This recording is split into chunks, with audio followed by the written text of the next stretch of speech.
Welcome back, everybody. Continuing our conversation about women and jobs, leadership, and entrepreneurship. This part about really entrepreneurship, and we have with us several guests here who are going to talk about this. We have Angela Harrington, who's Assistant Vice President of Communications and External Relations at Berkeley College, and Brenda Hopper, CEO and State Director of the New Jersey Small Business Development Centers, and Taneshia Nash Laird, CEO of Legacy Business Advisors and Regional Director of the U.S. Women's Chamber of Commerce. And I'd like to start, if I could, Angela, with you. We've talked about how women, when they want to, well, with all the issues of the job force, but in particularly entrepreneurship and starting businesses and the like, younger women seem to have a different view of how you approach this. What we find at Berkeley College is that our students, what they want is an education, but they want more than a 9-to-5 job. They really want to make a difference in the world. And what better way to make a difference than to start a business? And by the way, in startups on business, and we're going to talk about this more generally, of course, younger people, younger women seem to be mimicking even male-oriented workforce people, who millennials in general, they call them, right? They really don't want to be part of the lockstep thing in the corporate world right now. At least a lot of them don't. Right. So really, is the numbers of women who want to do it close or more than the average millennial? Well, businesses, women-owned businesses are growing at twice the rate of male-owned businesses. And what are they in? If I could ask everybody, with these businesses starting up so frequently like that, what's the choice of businesses in general? They are definitely across the board. I mean, from a retail shop to a florist to a technology company to construction. I mean, they're all over the place. Very diverse women-owned businesses now. And, in fact, I'm a neighbor in your school, where your school is in Newark anyway, and there's a sign out there that offers health management degrees.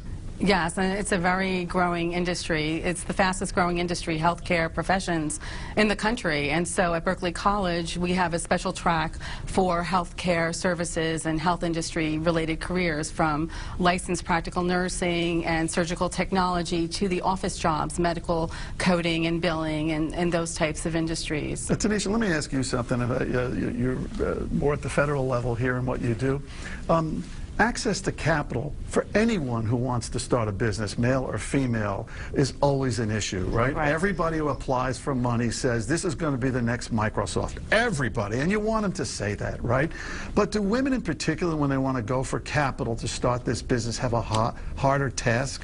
Absolutely. You know, one of the things that we found at the U.S. Women's Chamber of Commerce is that access to capital and access to federal contracts are also two of the major barriers that they have. But access to capital, I mean, we had a veteran member of the chamber who was told when she went to get her loan that she needed to have her dad be her co-signer on this. And so we found that a lot of women are being told that they need to have their male spouses, their fathers in this case, someone who served our country in the military, who had great credit and great other resources. And so yes, access to capital, particularly when you're talking about getting loans from institutions, is a major, major issue. And later in the show, we're going to talk more specifically about access issues here for people to come in. But let me ask at the state level here with Brenda. The experience and help that you can get in general from the state, is it specifically aimed at women entrepreneurs, or do you have to fight harder to get that with all businesses really trying to get back on their feet from the recession? We are part of a national program of small business development centers, and New Jersey was one of the first, so we've been around like 35, 38 years.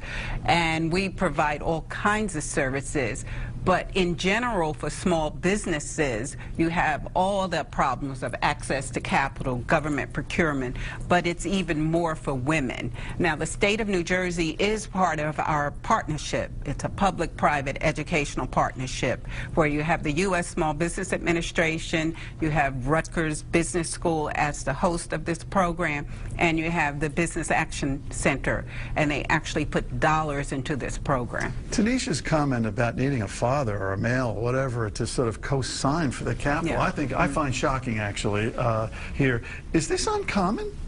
No. Sadly, no. But I'll tell you one bright spot. You know, what women are being able to access more angel funding and venture capital funding than they have in the past. And in fact, studies have shown, actually a study by the Small Business Administration, that many of these women-owned businesses are actually performing better than the male-owned businesses. And so that's one of the reasons that the private marketplace in terms of investors are responding positively. But that doesn't take away the fact of what we described earlier, which is that it's a problem when it comes to getting loans. Okay, capital being one problem. Let me ask also generally here, are there other problems unique to women starting up? Like I can think of one that might be, let's say young mothers at the moment.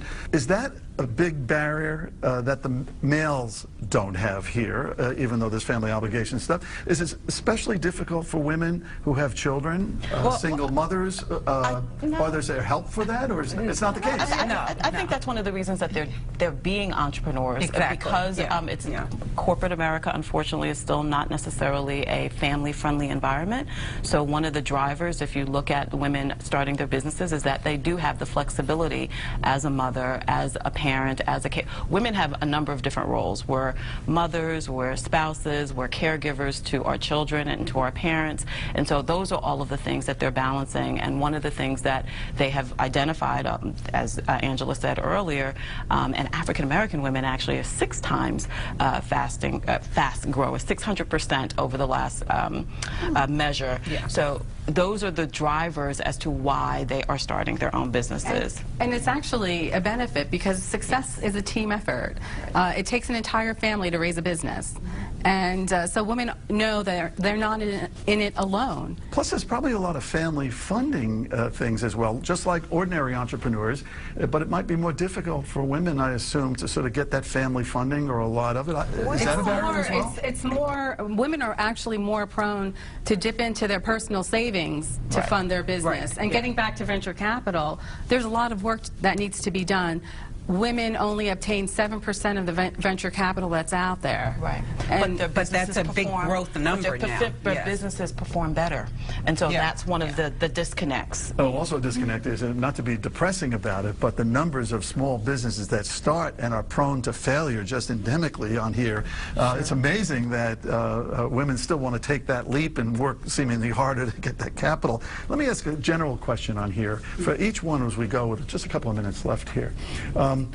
If you were to give advice to a young woman, or any woman in this case, starting out your own business, what would you say, what would be your advice to them starting right now? Whether it's capital, whether it's something else, what would you say? What to watch out for, what to do, what to get behind you? If you had the shot to say somebody here right now with a minute left, maybe we'll give you 20 seconds to give the magic formula. The magic formula is follow your passion, find a mentor, and be sure to get an education. Okay, from Berkeley College. Berkeley College. All right.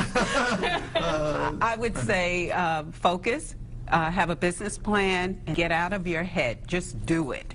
You know, you have all these reasons why, and I don't have the funding, I don't have to. Just do it, and use small business development centers as a resource. And Taneshia? Same thing that has been said. I'm also an entrepreneur in addition to representing the Chamber, and I am following my passion, but also utilize resources such as the Small Business Development Center, and of course such as the U.S. Women's Chamber of Commerce, which has 500,000 members nationwide. No business advice to say get yourself a good lawyer? There's that too, but that's part of accessing those resources, and organizations like the SBDC and the Chamber. And we're going to come right back here in a second. We're going to talk about those resources that are available here. We'll be right back.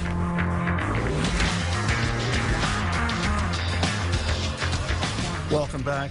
Continuing our conversation about women in entrepreneurship and women in business in general. I'm just going to do almost like the round robin thing here real quick, the lightning round. You know, there's a saying, there's no romance without finance, and I think it's never been true about anybody who wants to start with business, right, on here. But if you could give, what do you got to give, each of you, to anyone who's watching now who wants to start a business and get into business? Women. The best way to finance your future is through knowledge. And knowledge comes with a great education, and at Berkeley College we offer degrees from associate's degrees, bachelor's degrees, and an MBA in management. And what we find is we are incubating the future and the future leaders and future entrepreneurs. And what I would encourage from our audience today is to believe in themselves and to do whatever it takes to make a difference and follow your dream. Sometimes hard to believe in yourself when you look at those overall figures of success in businesses and you go, Exactly. 90% of these small businesses often fail, whoever they are. But on a resource from New Jersey here in New Jersey related in-state. Yes, America's SBDC New Jersey. That's the Small Business Development Centers. We have 12 regional centers, 28 affiliate offices located throughout the state, and we're co-hosted by educational institutions. So you have the resources of the SBDC professors, students. All right. And Taneshia, from the federal level. So, of course, I'm going to say the U.S. Women's Chamber of Commerce membership entry level is free. It goes from free to $399, depending on what you'd like to get in terms of benefits. And the great thing about the Chamber is that we have a number of webinars that you can access. We have a number of councils that will assist you in accessing contracts from the federal government, which buys billions of dollars of goods and services from small businesses. And so we view ourselves as a key resource, and we also provide access to capital. Okay, that's good. And by the way, we'll have all this on our website as well here for people to access to when we come. So thank you, ladies. Thank you.